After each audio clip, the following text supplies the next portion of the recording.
This is the last thing I'll tell you before I die. I'm 78 years old today, and if you gave me all the wealth in the world, every dollar, every cent, I couldn't buy back one single minute of my wasted life. 5 things destroyed me. 5 things took everything from me. Don't repeat them. The first and perhaps the most bitter of all. I never said I love you to the one I loved until it was too late. I loved a woman. I loved her with everything I had. She was my soul, my breath, my reason for waking up every morning. But I thought actions were enough. I worked long hours. I bought her things. I provided a comfortable life. But I never said the words. I thought she knew. How could she not know? On her last day, lying in that hospital bed, weak and pale, she looked at me with tears streaming down her face and asked one simple question. Did you love me? I froze. The words, they stuck in my throat like stones. I tried to speak, but nothing came out. I nodded my head frantically, desperately, but she was already closing her eyes. She died not knowing. She took that question with her into the darkness. And today, every single week, I stand at her grave. I place a rose on the cold stone and whisper, I love you. I always loved you. But stone doesn't hear, stone doesn't feel, and she'll never know. The second regret cuts just as deep. I lost my children while they were growing up because I was busy. My son took his first steps. I was in a meeting that I don't even remember now. He said Daddy for the first time. I was on a business trip, in some hotel room in some city I've forgotten. He learned to ride a bike. I was working late, again. He graduated high school, then college. I arrived late to both, slipped in the back, left early for another meeting. Then he got married. And on that day, the day that should have been one of my proudest moments, he asked another man to stand beside him. A man who had been there, a coach, a mentor, someone who showed up. I stood in the crowd and watched my son hug this stranger, crying on his shoulder, thanking him for being the father he needed. And that's when I understood. I wasn't watching a stranger take my place. I was the stranger. He was holding the man who deserved to be called father. Today, my son visits me once every 2 months, maybe 3. He stays for 5 minutes, 10 if I'm lucky. He checks his watch. He asks, "Do you need anything, Dad?" in that polite, distant voice. Then he leaves. And I want to grab his arm and scream, "Yes, I need you. I need my son. I need the years back. I need to hear about your day, your dreams, your fears." But I lost that right decades ago. You can't ask for time you never gave. The third, I chose money over memories. And now I have everything, and I have nothing. 30 years ago, my wife came to me with a travel brochure. Her eyes were sparkling, full of life. She said, "Let's take a trip, just us, 1 week, please." I was working on a big project. A promotion was coming. More money, more prestige, more security. I said, "Not now, honey. This project is important. Next year, I promise. Next year we'll go anywhere you want." Next year came, and cancer came with it. 6 months, that's all she had. 6 months of hospitals, treatments, pain, hope fading day by day.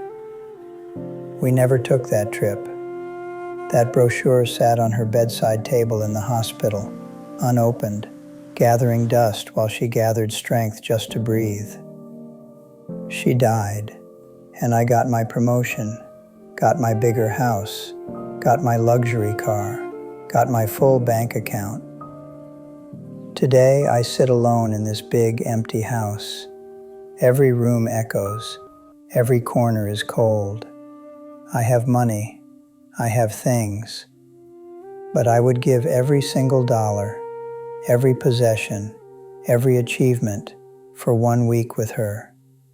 1 week of memories, 1 week of laughter, 1 week of holding her hand on a beach somewhere, anywhere. 1 week would warm me now in this cold, empty life. But money doesn't warm anything. The fourth, I never forgave. And I carried hatred that destroyed my soul, not his. My brother, my twin brother. We came into this world together, minutes apart, two halves of one soul. We grew up inseparable. We knew each other's thoughts before they were spoken. We protected each other, laughed together, dreamed together. Then our father died and left behind a house, an old, worthless house that neither of us even wanted. But pride got in the way, anger, words were said, terrible words that can't be taken back. I cut him off. I told myself, he'll apologize first. He was wrong. I'll wait. 20 years. 20 years we didn't speak. 20 years I carried anger like a stone in my chest, heavy and cold. 20 years I convinced myself I was right, that I was the victim, that he should come to me. Then one night the phone rang. His wife, her voice shaking. Your brother is in the hospital. It's bad. He's asking for you. Please come. I grabbed my coat. I drove through red lights. I ran through those hospital corridors. Room 317. I'll never forget that number. But I was 1 hour too late. 1 hour. The bed was empty. A white sheet covered his body. The nurse, she looked at me with pity and said, I'm so sorry. He passed an hour ago. The last word he said was your name. My name. He died calling for me, waiting for me, wanting to make peace. And I wasn't there. Today, every night when I close my eyes, I see him on that deathbed, whispering my name. The hatred I thought was hurting him, the silence I thought was punishment for him, it was only ever destroying me. He's dead. He's at peace. And I die a little more every single day. The fifth and final regret, the one that haunts me most. I lived other people's lives and died before living my own. At 20 years old, I loved music. I had a voice. Not the best, maybe, but it was mine. I would sing in my room, in the shower, anywhere I could. Music was the only time I felt truly alive. I dreamed of performing, of creating, of touching people's hearts with melody. But my father, he had different plans. He said, singers are bums, artists starve. You need a real career. Study medicine, be a doctor, make me proud. So I did. I put away my guitar. I buried my dreams. I studied medicine for 8 years. I became a doctor, a good doctor. 50 years. 50 years I saved other people's lives, but I killed my own soul. At 60, I retired. I stood in front of the mirror in my empty office, taking off that white coat for the last time. And I looked at my reflection, really looked. And I didn't recognize the man staring back at me. "Who are you?" I asked him. "Who are you?" No answer, because I didn't know. Today I have certificates on the wall. I have plaques with my name. I have the respect of a community. I have a long, distinguished career, but I don't have myself. I never lived my life. I lived my father's dream of what I should be. My father died 30 years ago. He never knew the sacrifice I made. He never knew that I spent 50 years being someone I wasn't, just to hear him say he was proud. And now I'm dying. And somewhere deep inside me, that 20-year-old boy with a guitar is screaming, "Why? Why did you kill me? Why did you let me die?" These are the five. 5 things that took everything from me. 5 mistakes that can't be undone. I share them with you not for your pity. I don't want your pity. I don't deserve it. I share them so you can learn from an old man's mistakes. I'm a dead man walking today. My heart still beats. My lungs still breathe. But my soul, it died years ago. Piece by piece, regret by regret. But you listening to this right now, you still have time. Call the person you love, right now, today. Say those 3 words. Don't assume they know. Hug your children. Be present. Put down your phone. Close your laptop. Look them in the eyes. Be there. Make those memories. Take that trip. The project can wait. The money can wait. But time doesn't wait for anyone. Forgive. Let go of that anger, that pride, that grudge. Life is too short to carry stones in your heart. And live your life, not your parents' dream, not society's expectations, not what looks good on paper.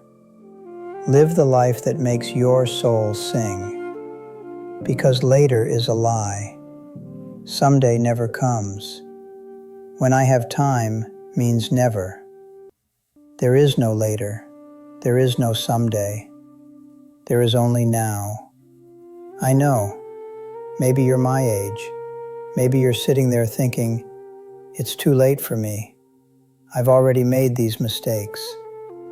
I want you to know something. You are not alone.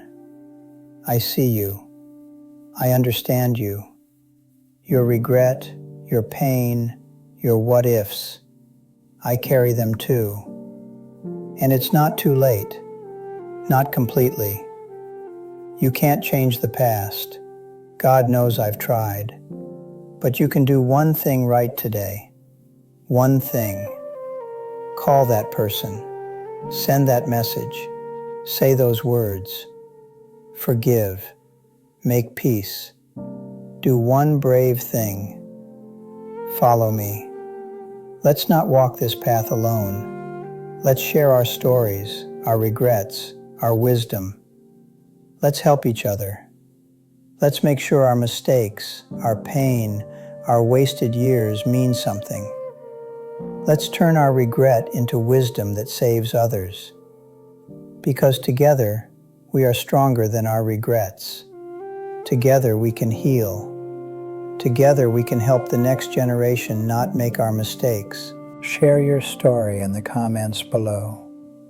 Tell me, who will you call today? What will you say? What will you finally do? Your story matters. Your regret matters. Your healing matters. We're all just broken people trying to find our way home. And maybe, just maybe, by sharing our brokenness, we can help each other heal. Because shared wisdom, shared pain, shared truth heals broken souls.